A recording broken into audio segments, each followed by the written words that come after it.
Welcome back to our podcast, Let's Talk About Labor.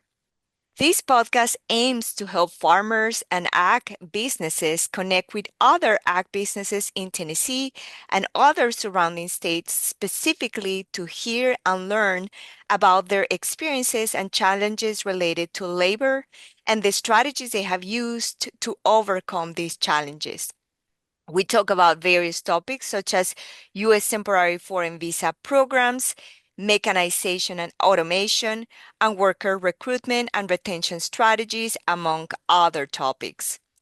Different agencies and organizations have partnered with us to make this podcast possible, including the Southern Risk Management Education Center, Gap Connections, the U.S. Department of Agriculture SCRI program, and the Tennessee Department of Labor and Workforce Development. This podcast would not be possible without the participation of farmers and ag businesses. My name is Margarita Velandia, and I'm a professor in the Department of Agricultural and Resource Economics at the University of Tennessee. Chris? Yes, and I'm Chris Marble. I'm Associate Professor of Ornamental and Landscape Weed Management at the University of Florida. All right, so we'd like to introduce our guest for today's episode, Todd Gentry, Director of Production at Cherry Lake Inc. in Groveland, Florida. Welcome, Todd, and thank you for taking the time to talk with us today. Thank you. Thanks for having me. All right, Todd, why don't you tell us a little bit about Cherry Lake, including the number of years it has been in business, the number of employees it has, and the type of employees you have in the operation, whether they are domestic, H2A, migrant workers, and the nursery crops you raise, the market outlets you use to sell your products, and other services you provide.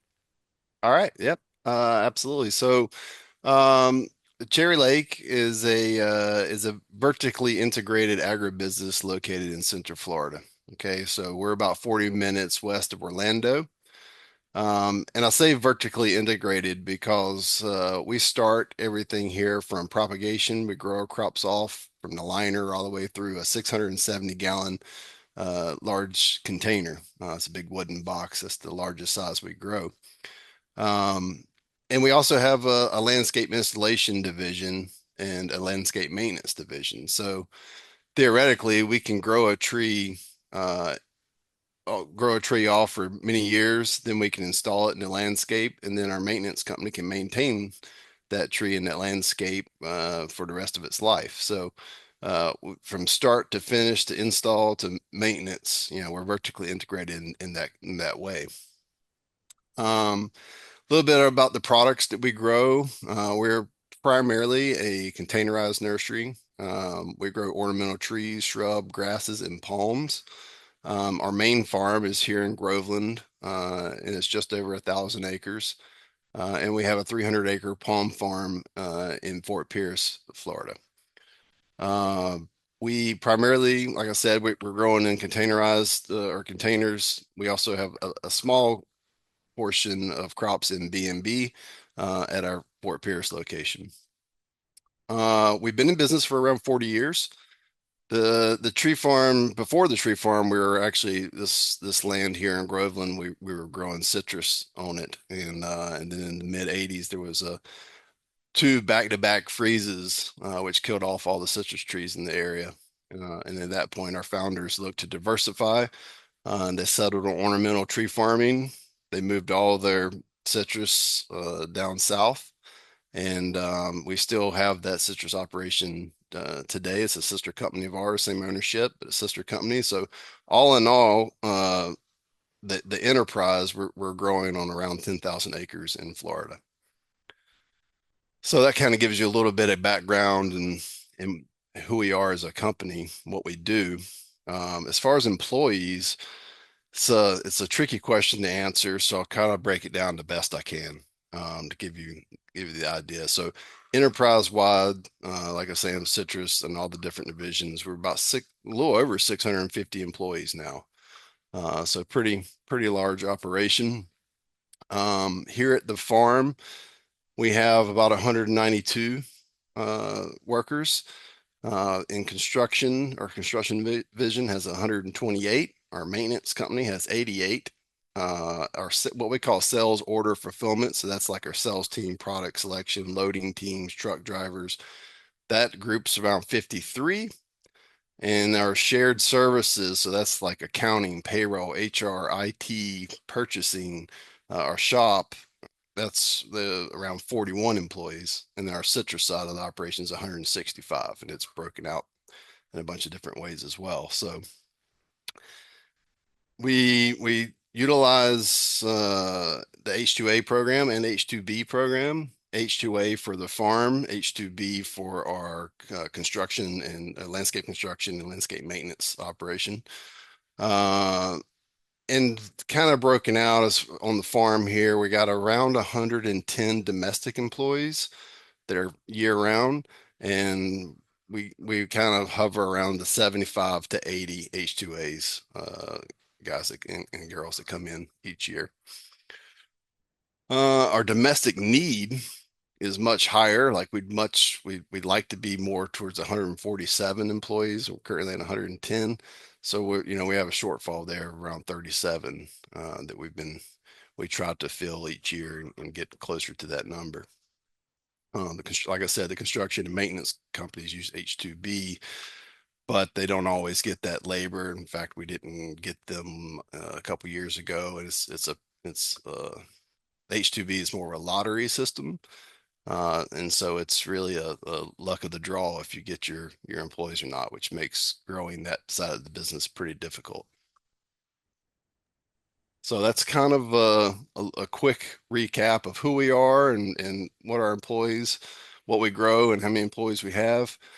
As far as the sales of our product and our customer base, we're primarily selling to landscape contractors and re-wholesalers in the Southeast. So basically I tell people if you draw a line from New York to Texas, anything south of that line is where our products go. And it's about 50% out of state and 50% in state.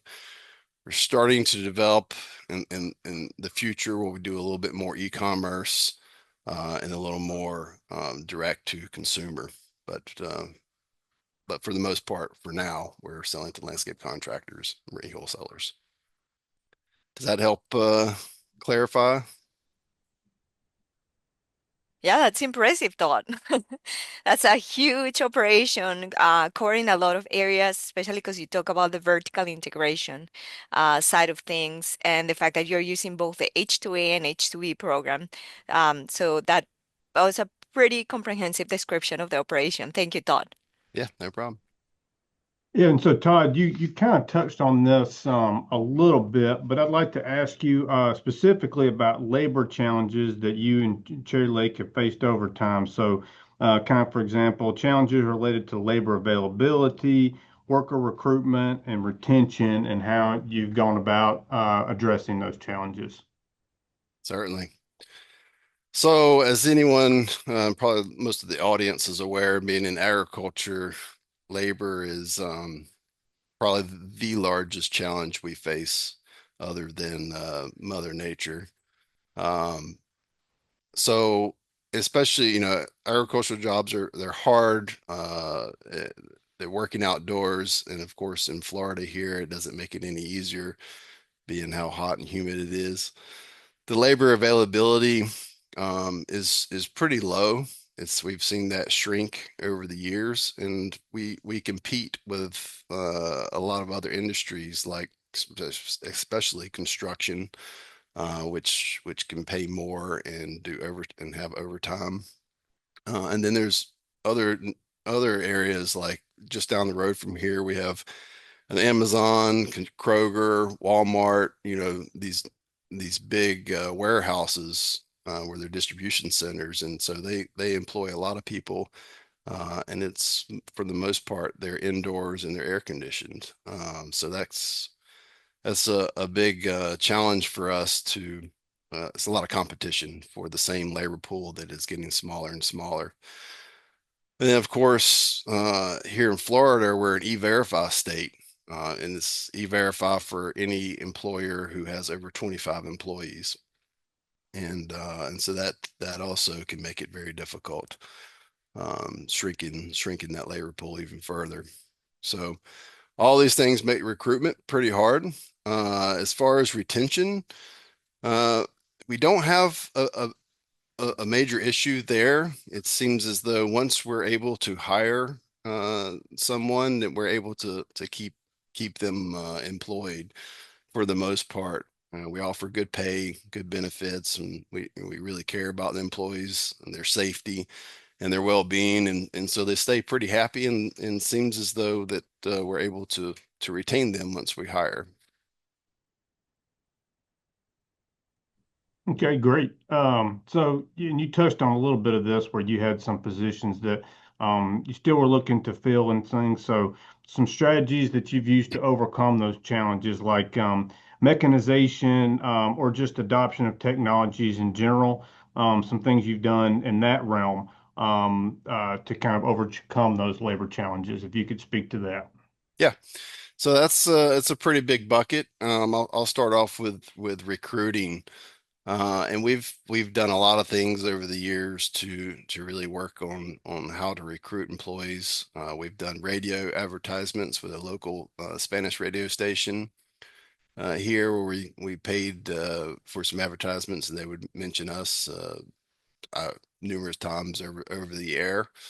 Um, we've put out hiring signs on our farm is located on Highway 19. This is a pretty major thoroughfare, and we have a big Connex container out there on the roadway, and we put a big signs on both sides of it, trying to recruit. We've put yard signs out at intersections around the different towns, the small little yard signs with our phone number and that we're hiring. We put flyers at gas stations. We've had people out trying to recruit in person at the gas stations. But it seems as though, and all those were successful to a degree. None of them wildly successful that we found. Seems that the most effective method that we have is through the word of mouth. Once we hire a new employee, if we're able to hire one employee, we now tap into a new network of people, their friends and family that they know, and then using our current employees as well to get the word of mouth out.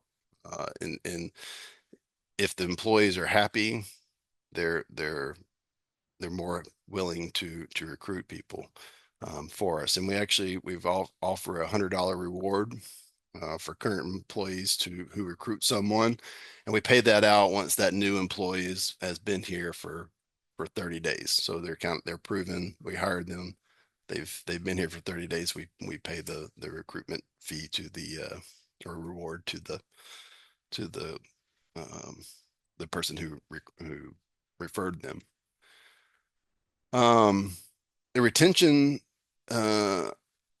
and employee engagement we measure through something called a Net Promoter Score, NPS. And this is like an anonymous survey that we give all employees every 6 months. And then we break the results out by each department so we can kind of gauge which departments are happy, or which departments maybe they have an issue there, or whatnot. So it really helps us keep our finger on the pulse of the organization. And what for those that aren't familiar, what an NPS is, it's a one question survey that just says our question that we use is, how likely are you to recommend someone to work at Cherry Lake? And the scale is a 1 through 10, 10 being the highest and the most willing to recommend someone to work here, 1 being the lowest.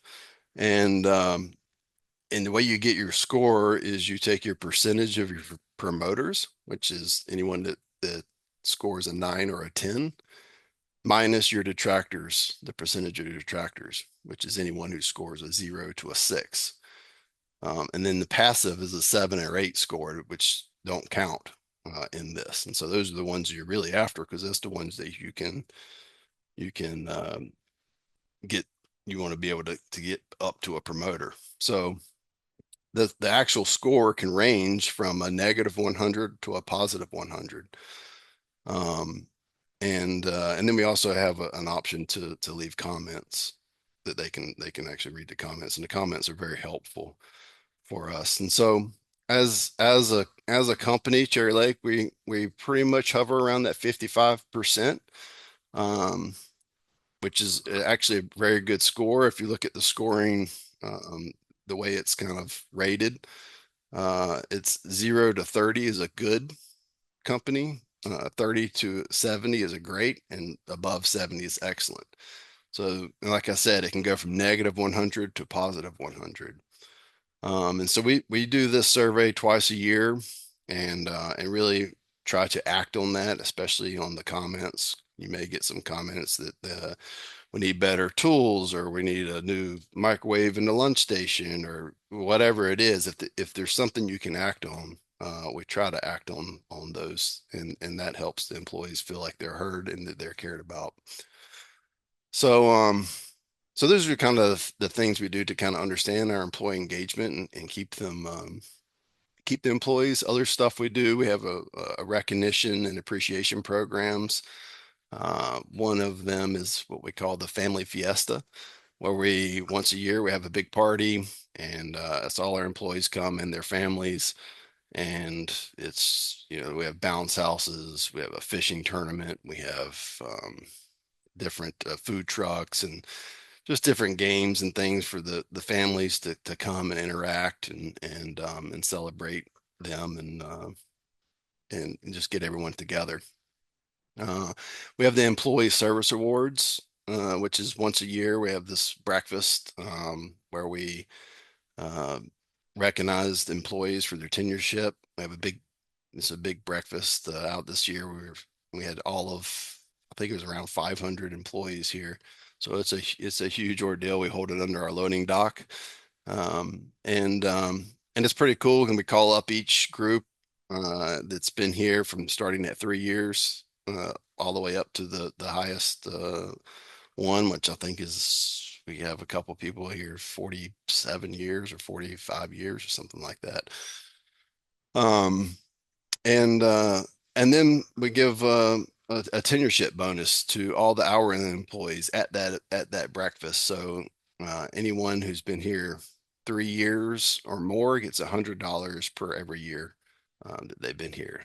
So that's kind of our tenureship bonus program. And for our admin or salaried employees, we do a profit share program each year.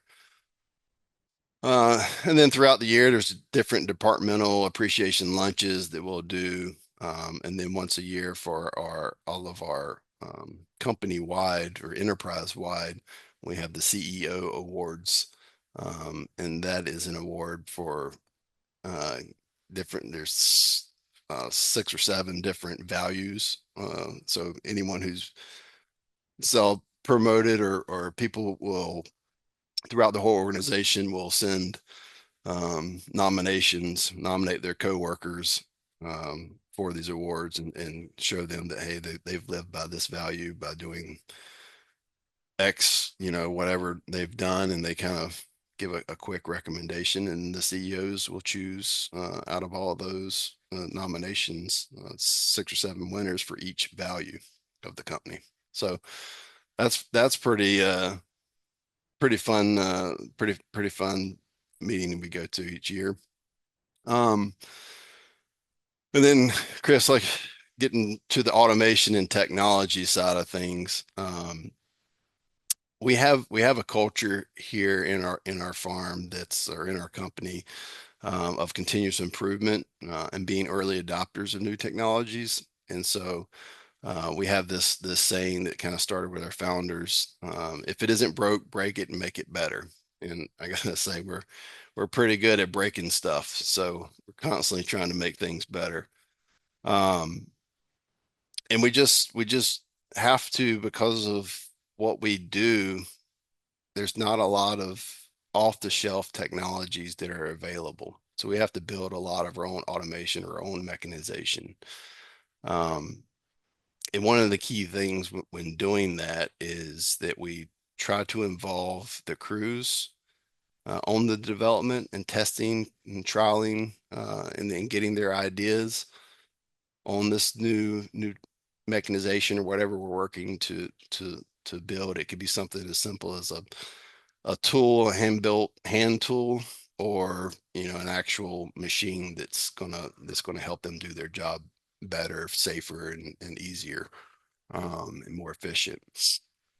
So we also try to reward employees for good ideas, and just simple things like gift cards or hats, or cash is always king. So 20, $50 here and there if someone comes with an idea that you want to implement.